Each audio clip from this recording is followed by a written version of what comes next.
Judges 7th chapter, న్యాయాధిపతులు 7వ అధ్యాయము 9 నుండి 14 వచనాలు. ఆ రాత్రి యెహోవా అతనితో ఇట్లనెను, నీవు లేచి దండు మీదికి పొమ్ము, నీ చేతికి దానిని అప్పగించేదను. పోవుటకు నీకు భయమైన ఎడల నీ పనివాడైన పూరాతో కూడా దండుకు దిగిపొమ్ము. వారు చెప్పుకొనుచున్న దానిని వినిన తర్వాత నీవు ఆ దండులోనికి దిగిపోవుటకు నీ చేతులు బలపరచబడునని చెప్పగా అతడును అతని పనివాడైన పూరాయను ఆ దండులోనున్న సన్నద్ధుల యొద్దకు పోయిరి. మిద్యానీయులను అమాలేకీయులను తూర్పు వారును లెక్కకు మిడతల వలె ఆ మైదానంలో పరుండి యుండిరి. వారి ఒంటెలు సముద్ర తీరమందున్న ఇసుక రేణుల వలె లెక్కలేనివై యుండెను. గిద్యోను వచ్చినప్పుడు ఒకడు తాను కనిన కలను తన చెలికానికి వివరించుచుండెను. ఎట్లనగా, నేనొక కలగంటిని, అదేమనగా యవల రొట్టె ఒకటి మిద్యానీయుల దండులోనికి దొర్లి ఒక గుడారమునకు వచ్చి దాన్ని పడగొట్టి తలక్రిందు చేసినప్పుడు ఆ గుడారము పడిపోయినని చెప్పెను. అందుకు వాని చెలికాడు, అది ఇశ్రాయేలీయుడైన యోవాషు కుమారుడగు గిద్యోను ఖడ్గమే గాని మరేమి కాదు. దేవుడు మిద్యానీయులను ఈ దండంతను అతని చేతికి అప్పగింపబోచున్నాడని ఉత్తరమిచ్చాను. ఓకే, చూడండి, ప్రభు గిదియోన్ని వ్యత్యాసంగా బైబిల్ గ్రంథంలో ఆయన వాడుకున్నాడంటే, అంటే ప్రభు ఆయనకిచ్చిన ఆ కొంతమందితో గిదియోను ఆయన ఏం చేయగలిగాడంటే, పెద్ద పెద్ద శత్రువుల్ని కూడా గిదియోను ఆయన నాశనం చేయగలిగే శక్తి ప్రభు గిదియోనుకి ఇచ్చినట్టు మనం చూడగలుగుతున్నాం అక్కడ. కానీ గిదియోన్లో ఒక చిన్న యాట్రిబ్యూట్ ఆయనకు ఉందండి. ఏ ఒక్క విషయం ఆయన చేసినా కూడా ప్రతి దానికి కూడా ఆయన ప్రభు దగ్గర అడిగినట్టు మనం చూడగలుగుతున్నాం. ప్రభువా, ఇది నేను చేయాలంటే నాకు ఒక గుర్తు కావాలి, లేకుంటే నాకు ఒక సైన్ కావాలని చెప్పేసి ప్రతి దానికి కూడా గిదియోను ఒక్కొక్క మెట్టు ఆయన వేసేటప్పుడు కూడా ఆయన అడుగు వేసే ఒక వ్యక్తిలాగా మన బైబిల్ గ్రంథంలో మనం చూడగలుగుతున్నాం. కానీ అట్ అ పాయింట్ ఆఫ్ టైంలో ఏమైపోతుందంటే ఆయన సైన్యం కూడా చాలా చిన్నగా అయిపోతుంది. అంటే 300 మందే ఉంటారన్నమాట ఆయన సైన్యంలో. అప్పుడు ప్రతి ఒక్క మనిషి కూడా ఏమని ఉంటుందంటే, ఈ 300 మందితో వాళ్ళను ఎదిరించటానికి ఈ 300 మంది సరిపోతుందా అని చెప్పేసి గిదియోను అక్కడ ఆలోచిస్తూ ఆయన ఉన్నాడు. ఏం చేయాలో తెలియని పరిస్థితులు ఆయన ఉన్నాడు. అప్పుడు ప్రభు ఏం చెప్తున్నాడు తెలుసా? ఎక్కడ వెళ్ళమంటున్నాడంటే వారి యొక్క శత్రు క్యాంప్కి వెళ్ళమంటున్నాడు గిదియోన్ని. ఎక్కడ వెళ్ళమంటున్నాడు? శత్రు యొక్క క్యాంప్ అంటే సైన్యం ఎక్కడుందో అక్కడ వెళ్ళమంటున్నాడు గిదియోన్ని. వెంటనే గిదియోను కూడా బయలుదేరుతున్నాడు ఆయన యొక్క స్నేహితుడితో. మరి ఆయన కూడా కలిసి ఆయన వెళ్ళేటట్టు మనం చూడగలుగుతున్నాం. వెళ్ళేటప్పుడు మనం ఏం గమనించగలుగుతున్నామంటే, గిదియోను వింటున్నాడు శత్రువులు ఏం చెప్తున్నారో విందాము అని. వినేటప్పుడు వారేం చెప్తున్నారు తెలుసా? ఈ యొక్క యుద్ధాన్ని ప్రభు గిదియోను యొక్క హస్తంలో ఇచ్చేశాడు. గిదియోను మనందరినీ కూడా నాశనం చేయబోతున్నాడు అని చెప్పేసి ఎవరు చెప్తున్నారు తెలుసా? శత్రు చెప్తున్నాడు. ఇంకో చూడండి, గిదియోను వెనక 300 మంది ఉన్నారు, కానీ ఆ 300 మంది దగ్గర ప్రభు పంపట్లే. ఎక్కడ పంపుతున్నాడు తెలుసా? శత్రు వాళ్ళ యొక్క క్యాంప్కి, అంటే సైన్యం ఎక్కడ ఉందో అక్కడ పంపుతున్నారు. వాళ్ళు ఏం చెప్తున్నారో దాన్ని వినమంటున్నాడు. దీని ద్వారా మనం ఒకటేం నేర్చుకోగలుగుతున్నాం తెలుసా? మనలో ఎంత శక్తి ఉంది, మనలో ఎంత బలం ఉంది, మనము ఏం చెయ్యగలుగుతామో, మనలో ఉన్న శక్తితో మనం ఏం చేయగలుగుతామని మనకు తెలియాలంటే కొన్నిసార్లు మనం మన దగ్గర అడగకూడదు, మన చుట్టూ ఉన్న వారి దగ్గర మనం అడగకూడదు. ఎవరి దగ్గర అడగాలి తెలుసా? మన శత్రువుల దగ్గర అడగాలి. కొన్నిసార్లు మనలో ఎంత శక్తి ఉందని కొన్నిసార్లు మన దగ్గర మనం అడగకూడదు. మన చుట్టూన్న కుటుంబం అవ్వచ్చు, స్నేహితులు అవ్వచ్చు, వారి దగ్గర మనం అడగకూడదు. ఎవరి దగ్గర అడగాలి తెలుసా? శత్రు దగ్గర అడగాలి. అదే అయిందండి. క్రిస్మస్ని ఆపటానికి అపవాది కూడా అదే ఆయన చేశాడు. యేసుక్రీస్తు యొక్క విలువ అక్కడ చుట్టూ ఉన్న వారికి తెలియకపోవక ఉండి ఉండొచ్చు, కానీ అప్పవాది మాత్రం ఎంత ట్రై చేశాడు తెలుసా ప్రభు అయిన యేసుక్రీస్తుని చంపటానికి. అంటే ఆ కాలంలో ఉన్న హరోదు రాజుని కూడా అప్పవాది వాడాడు. దేనికి తెలుసా? ఈ ప్రభు అయిన యేసుక్రీస్తు బాలుడుగా ఉన్నప్పుడే మనము చంపేస్తే ఈ లోక రక్షకుడు, అంటే ఆది కాండములో ప్రభు ఇచ్చిన ఆ వాగ్దానము, ఈ పాపము, ఈ భూలోకము ఈ స్త్రీ ద్వారానే వచ్చింది, కానీ ఈ స్త్రీ ద్వారానే తిరిగి ఒక నాయకుడు ఆయన పుడతాడు, ఆయన తిరిగి రక్షణను ఆయనే తీసుకొస్తాడనే ఆ వాగ్దానమును ఆయన బాలుడుగా ఉన్నప్పుడే అపవాది ఆపాలని ఆయన చూశాడు. ఈరోజు మీ యొక్క విలువ, మీలో ఎంత శక్తి ఉందని మీకు తెలియాలంటే మీరు మీ దగ్గర మీరు అడగకూడదు. మీరు ఎవరి దగ్గర అడగాలి తెలుసా? మీ శత్రువు దగ్గర మీరు అడగాలి. ఇక్కడ కూడా ప్రభు అదే మనకు తెలియజేస్తున్నాడు. ఇక్కడ గిదియోను ఆయన ఏం చేశాడంటే ఆయన మెంటల్ అయిపోతుంది అన్నమాట. అంటే ఇంతమంది, ఎన్ని వేల మంది సైన్యం నా దగ్గర ఉండే ప్రభు ఏం చేశాడంటే ఆ సైన్యాన్ని తగ్గించి 300గా చేశాడు. నేనేమో ఇక్కడ భయంలో నేను వణుకుతున్నా, కానీ ప్రభు ఏమంటున్నాడంటే నా శత్రు దగ్గర, ఏది నీ శత్రు దగ్గర నువ్వు వెళ్ళి నువ్వు అడుగు, ఏది నీలో ఎంత బలం ఉందో వారి దగ్గర వెళ్ళి అడుగు అని అంటున్నాడు. హల్లెలూయా. ఈరోజు ప్రభు మన దగ్గర ఆయన ఏమంటున్నాడు తెలుసా? మన జీవితంలో కూడా ఏదన్నా అడ్డు మన జీవితంలో వస్తుందంటే దానికి అర్థం ఏం తెలుసా? మనలో ఏదో ఒక శక్తి దాగుంది.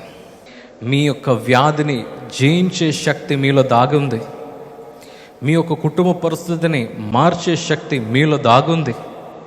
మీకు విడుదల రావాల్సిన శక్తి మీలో దాగుంది. ఇక్కడ కూడా ప్రభు మన దగ్గర ఆయన ఏమైనా మాట్లాడుతున్నాడంటే, see the potential that Jesus was having, the enemy knew it beforehand. అంటే అపవాదికి ముందే తెలిసిపోయింది అన్నమాట. ఏమని తెలుసా?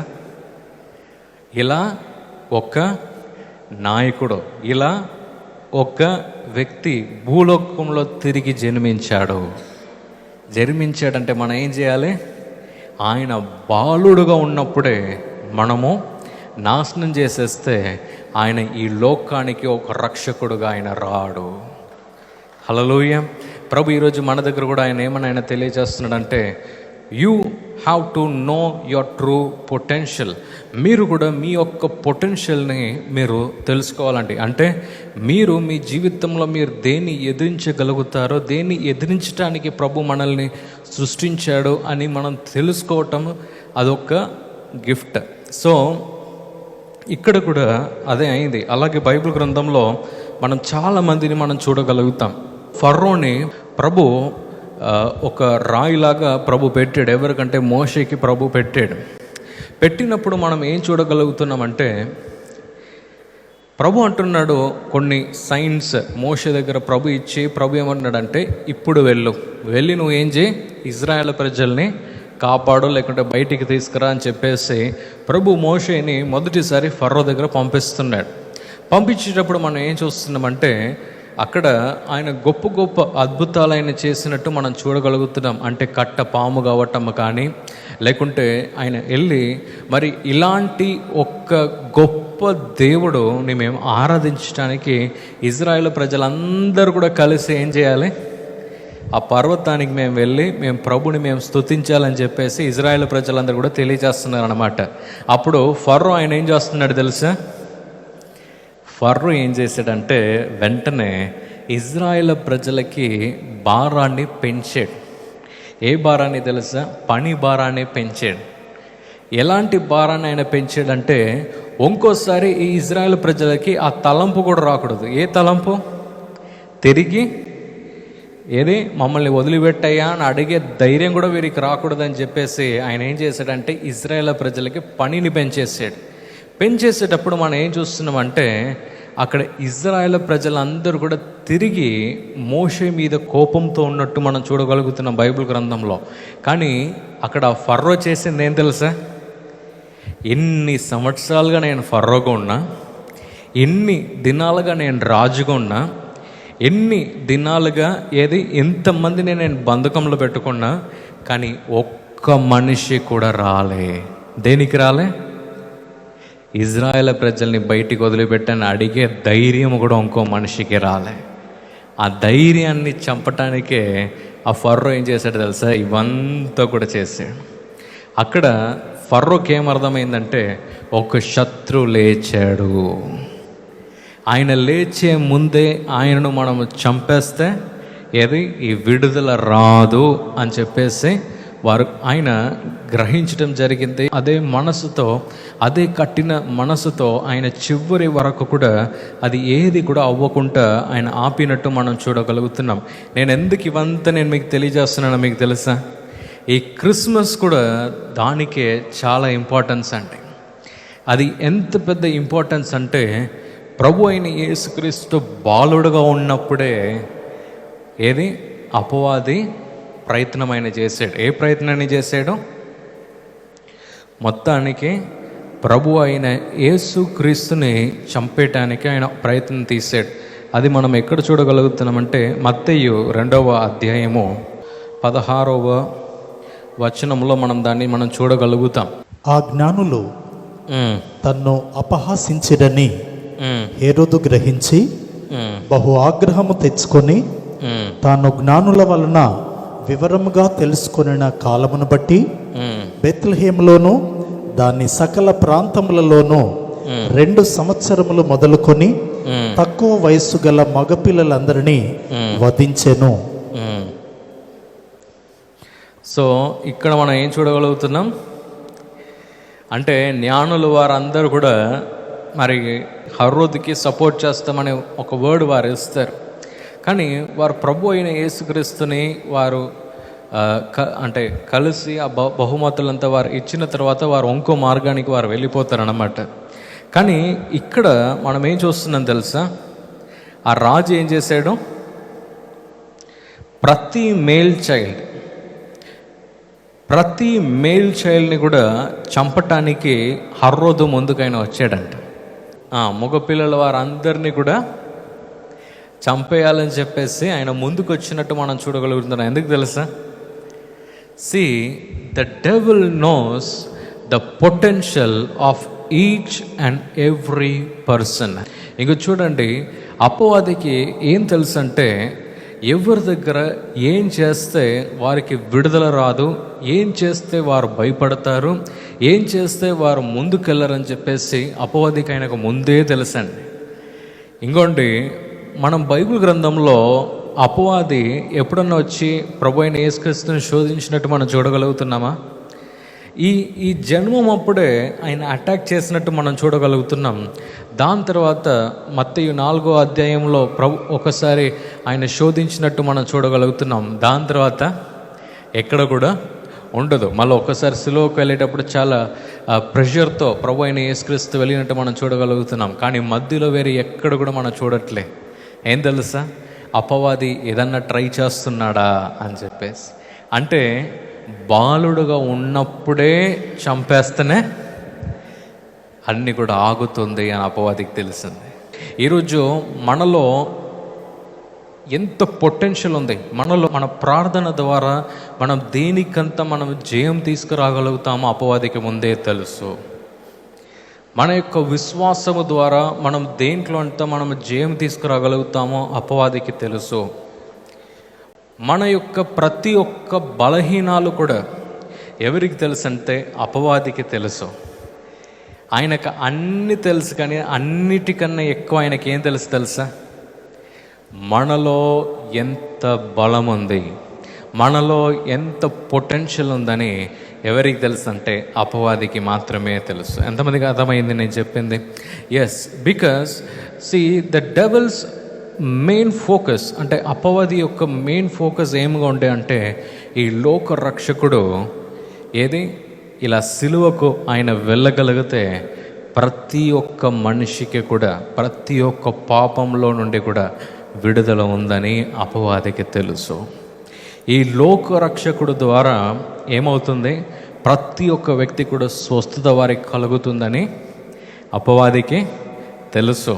మరి ఈ లోక రక్షకుడు ద్వారానే మరి ఏది ఇంకా గొప్ప గొప్ప అద్భుతాలు, మరి పరిశుద్ధాత్ముడు కూడా ఈ భూలోకంలో మరి విడుదల అవ్వటానికి కూడా కారణము ప్రభు అయిన యేసుక్రీస్తే అని అపవాదికి తెలుసు. అందుకే అన్నిటినీ కూడా ఆయన ట్రై చేశాడు. ఇప్పుడు మన జీవితంలో చాలాసార్లు మనకేమవుతుంటుందంటే, మనము జాబ్ కొరకు కొన్నిసార్లు మనం ట్రై చేస్తాం, కొన్ని వాటిలో మనం ఫెయిల్ అవుతాం, అలాగే సైలెంట్ అయిపోతాం. లేకుంటే బిజినెస్ చేస్తాం, బిజినెస్లో కొన్ని ఆటంకాలు వచ్చేటప్పుడు వెంటనే ఒక యూటర్న్ చేసుకొని కూర్చుంటాం. కొన్నిసార్లు కొన్ని కుటుంబ పరిస్థితులు మనకు అనుకూలంగా రానప్పుడు వెళ్ళనప్పుడు కూడా కొన్నిసార్లు ఏం చేస్తామంటే కొద్దిగా ట్రై చేస్తాం, మరి పక్కకు మనం ఉండిపోతాం. కానీ ప్రభు ఈరోజు మీతో ఏం మాట్లాడుతున్నాడో తెలుసా? God has seen the potential in you. ప్రభు మీలో ఆ విడుదలకు మార్గము ప్రభు మీలోనే ఆయన సృష్టించాడు. హల్లెలూయా, హల్లెలూయా. అదే ప్రభు అయిన యేసుక్రీస్తు కూడా మనం ఏం చూడగలుగుతున్నామంటే, ఆయన ఏజ్లో, ఆయన చిన్నపిల్లోడుగా ఆయన ఉన్నప్పుడు కూడా మనం ఏం చూడగలుగుతున్నామంటే, ఆయన వాక్యములో చాలా బలపడిన ఒక వ్యక్తిలాగా మనం చూడగలుగుతున్నాం. ప్రభు అయిన యేసుక్రీస్తు చాలా వాక్యములో ఆయన దృష్టిని ఆయన పెట్టాడంట. దేనికి తెలుసా? ఎందుకంటే ఆయనను ఎదిరించి వచ్చే అపవాది క్రియలన్నిటినీ కూడా ఆయన ఎదిరించగలగాలని. హల్లెలూయా, హల్లెలూయా. సో ఈరోజు మనము చూడాలి మన యొక్క పొటెన్షియల్, ఏ యొక్క పొటెన్షియల్ని అపవాది ఆపటానికి ఆయన చూస్తున్నాడు అని చెప్పేసి మనము ప్రారంభించాలి. ఈ ప్రోగ్రాం మీకు ఆశీర్వాదకరంగా ఉన్నదని మేము నమ్ముచున్నాం. ఫస్ట్ లైక్ చేయండి, తెలిసిన వారు మీ ఫ్రెండ్స్ అందరికీ మీరు షేర్ చేయండి, తర్వాత సబ్స్క్రైబ్ చేయండి. తప్పగా ప్రభు మిమ్మల్ని దీవిస్తాడు. ఇక రాబో వీడియోను కూడా మీరు చూడండి, దీవించబడండి. ప్రభు మిమ్మల్ని దీవించును గాక. God bless you.